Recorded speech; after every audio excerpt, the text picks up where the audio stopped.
Welcome back, and now we are going to do the second method of adding contacts into your CRM database, and we are going to be doing that via bulk import.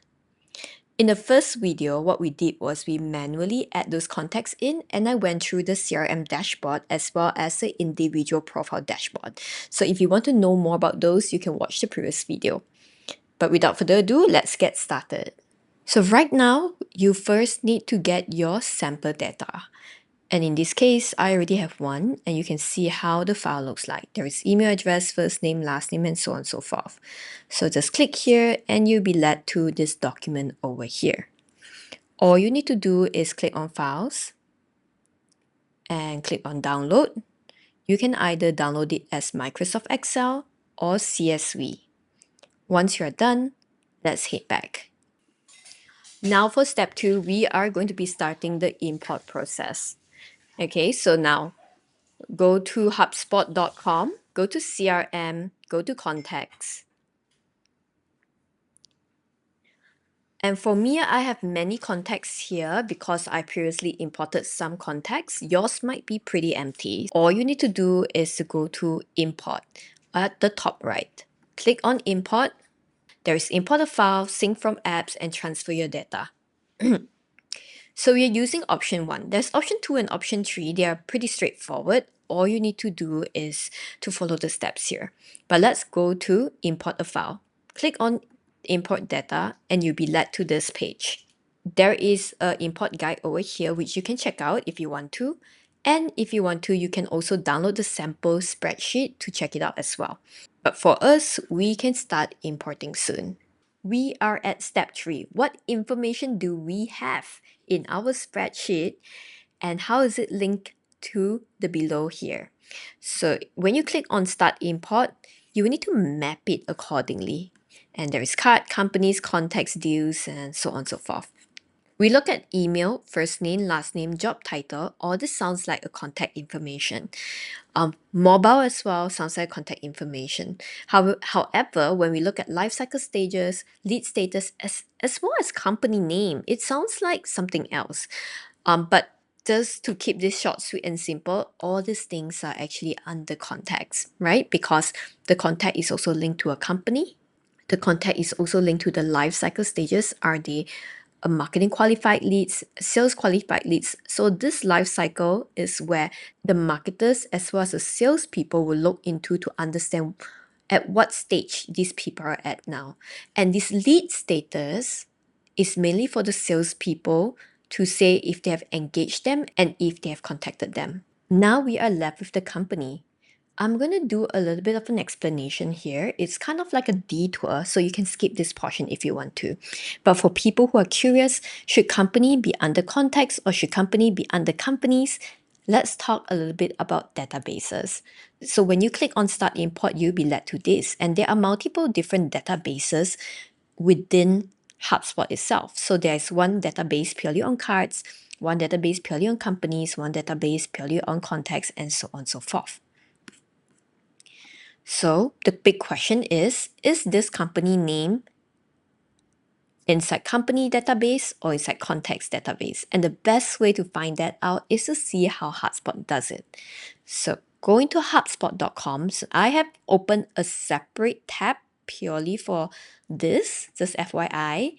Go to this little wheelbarrow and you come to the setting page, right? So this is basically the setting of HubSpot. It's like the main infrastructure. Everything's in here. And we go into properties. So when we go to properties, you can see they say select an object. It is like a database. And there are multiple databases. There's like company properties, so the company database, and these are the properties that's linked to the company. Or that is the contact database, and these are the properties that are linked to the contacts. Yep, and so on and so forth. Now, under this contact properties, we want to find out if HubSpot have also allowed us to put company as one of it. Let's just type company, and you can see that company name is also under the contact properties. And HubSpot has created it that way. So what it means is that if today I added Jamie into my database, I can simply put a remark and say that Jamie is from ABC company. Then you can see that there's also the company properties. So this company properties is like the company database. So you can imagine that there are many different databases. It's like, yeah, multiple different database. They can interact with one another if you want them to interact. So if you go under company properties, you can see that company name also appear here. So this means that under the company database, you can also input the company name. Under the contact properties, the contact database, you can also put the company name. Then you might be thinking, so when do we use what?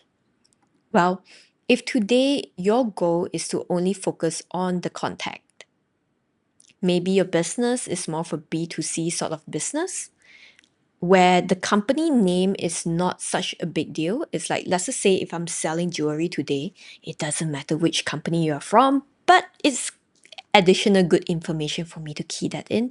Sure, I would just use contact. However, if today I'm doing a B2B, then I will go to companies. I will input the company name into the company database because it matters to me. Let's just say I am doing software and I need to know which company I'm targeting. Have I reached out to the correct person? Have I reached out to the HR or the finance person? So company becomes a very important element for me. Then in that case, I would have the company database. So that's how you decide, is it B2B or B2C?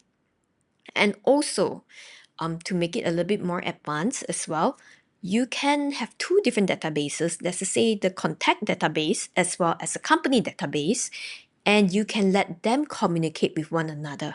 If you're interested in this for your company, in the future, you can look into how you can get both databases to communicate with one another and to link them.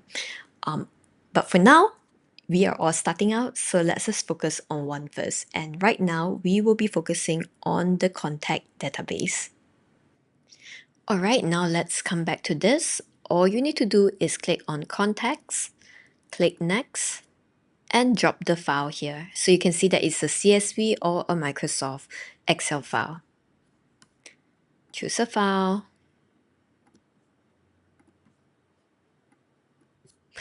Okay, the next part, choose how to import contacts. So we're going to create and update contacts. What it means is that when they see a new contact information, they will just create it as a new one. But if it's an existing contact, they will just update whatever that's inside your database with the latest information on the CSV. So you can choose that as well. And once that's done, click next. So the next portion is the mapping portion. As you can see, Hubspot have a group of different properties. And as for our Excel sheet, we may name it differently as well. So it says that it's ready to import, but there is 12 errors found. Okay, so all these things are mapped. We can see what are the things that are already mapped. And you can see that this is a tick, tick, tick, tick, tick of sorts. However, the one that is not mapped is this.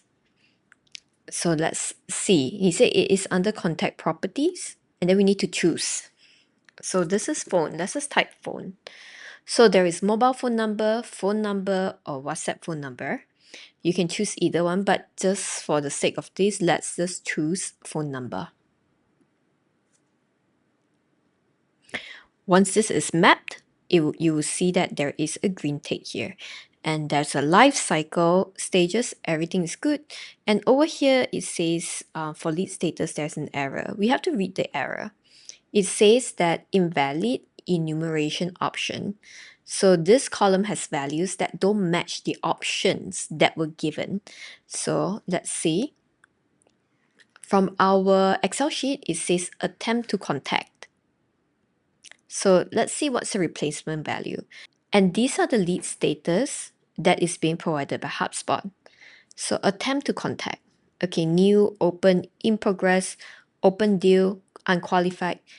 You can see that there's attempted to contact. There's a past tense here because in our Excel sheet, we put attempt to contact, we didn't put it as past tense, and so they couldn't map it. And in this case, once we identify this issue, we can map it accordingly. So all you need to do is click on attempted to contact. So in real life, what we do is that we will look at what's the column value and replace it with something that is closest to it. Okay? And they said that all the errored values are done. And you can see this green button here. Perfect. So everything is perfect right now. There's 0 errors. And we click next. So there's a few final details. You can do this. Just click on finish import. You may notice one thing, that there is about 100 rows, but you probably will not get 100 contacts inside there. Why? It's because there are duplicated emails as well.